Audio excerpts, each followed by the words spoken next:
Praise the Lord, hallelujah. परमेश्वर आज दिन भर आपको आशीषित रखे। आज डिवोशन में जो हम परमेश्वर के वचन से सीखेंगे उसका शीर्षक है इन अ मोमेंट, एक ही पल में। हम सब इस समय लॉकडाउन की परिस्थिति में है, लेकिन हम सबों की कुछ ना कुछ योजना थी। किसी के घर में शादी थी, किसी के घर में बर्थडे पार्टी थी, किसी को कहीं ट्रैवल करना था, किसी को प्रोफेशनल एग्जाम्स देने थे। कुछ ना कुछ योजनाएं हम सबों के पास थी, लेकिन एक ही पल में सब खत्म हो गया। सारी योजनाएं धराशायी हो गई, सबको दी एंड लग गया, सब पोस्टपोन कर दी गई और एक ही पल में अब सब लॉकडाउन की स्थिति में है। और बाइबल में हम एक जगह से देखेंगे जहां पे एक ही पल में जब जीवन बदल गया तो उस व्यक्ति ने क्या किया और कैसे उसने अपने जीवन को परमेश्वर के भय में रखा।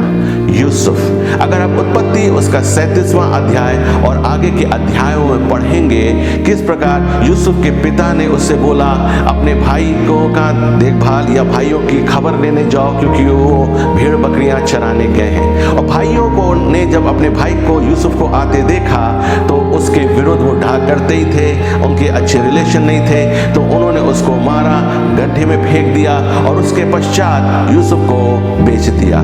यूसुफ अपने जीवन काल में उसे 2 बार बेचा गया और जब वो पोतीफर के घर में कार्य कर रहा था उसकी पत्नी ने उस पर झूठा इल्जाम लगाया और उसको जेल खाने में भेज दिया और लगभग 2 वर्ष वो जेल खाने में रहा।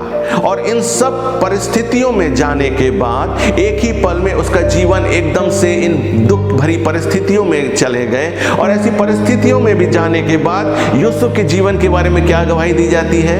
यहोवा यूसुफ के संग संग रहता था।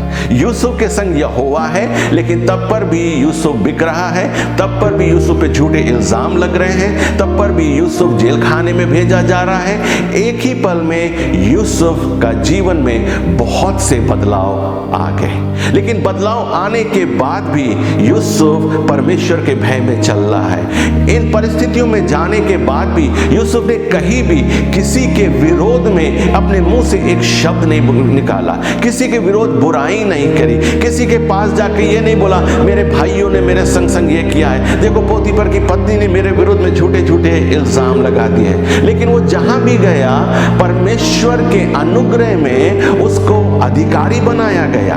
वो बिका जरूर, लेकिन पोतीफर के घर में उसको अधिकारी बनाया गया, उसके प्रमोशंस होने लगे और पर उसका घर का पूरा सारे जमीनों का सबका अधिकार यूसुफ के जीवन में आ गया। यूसुफ पे झूठा इल्जाम लगा के जेल खाने में भेजा गया। वहां पर भी जेल के जो ऑफिसर था उसने उसको अधिकारी बनाया और बहुत सी चीज उसके अंडर हो गई। यूसुफ जहां भी काम करता था गुड रिपोर्ट मिलती थी।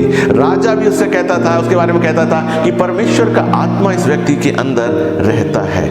विश्वासियों, हमारा जीवन एकदम से बदल गया है, लेकिन इस एकदम से बदले हुए जीवन में हमें परमेश्वर के भय में चलना है। हमारे मुंह से किसी के विरोध में बुराई नहीं निकलनी चाहिए, लेकिन जो भी काम हम कर रहे हैं उसमें हमें ईमानदार विश्वास योग्य होना है और हमारे जीवन की ये गवाही होनी चाहिए कि यहोवा हमारे साथ साथ रहता है। क्योंकि अगर यहोवा हमारे संग संग रहता है और हम यहोवा के भय में चलते हैं तो हर जगह ऐसे लॉकडाउन में भी हमें प्रमोशन में चलना पड़ेगा, ऐसे लॉकडाउन में भी हम परमेश्वर के हाथ को देखेंगे, ऐसी परिस्थितियों में भी हम परमेश्वर की अनुग्रह को अपने जीवनों में या जहां हम कार्य करेंगे घर में रह के उस जगहों पर भी देखेंगे। यूसुफ ने कभी किसी की बुराई नहीं करी, जीवन बदल गया, लेकिन अपने परमेश्वर की महिमा हर जगह उसने करी। विश्वासियों, आपसे मैं कहना चाहता हूं इन परिस्थितियों में हम हैं, लेकिन परमेश्वर की महिमा करिए, अपने मुंह से किसी के विरुद्ध कुछ ना बोलिए, ताकि परमेश्वर के भय में हम रहें, परमेश्वर की आत्मा के चलाए चलें और हमारे जीवन से परमेश्वर के नाम को महिमा मिल सके।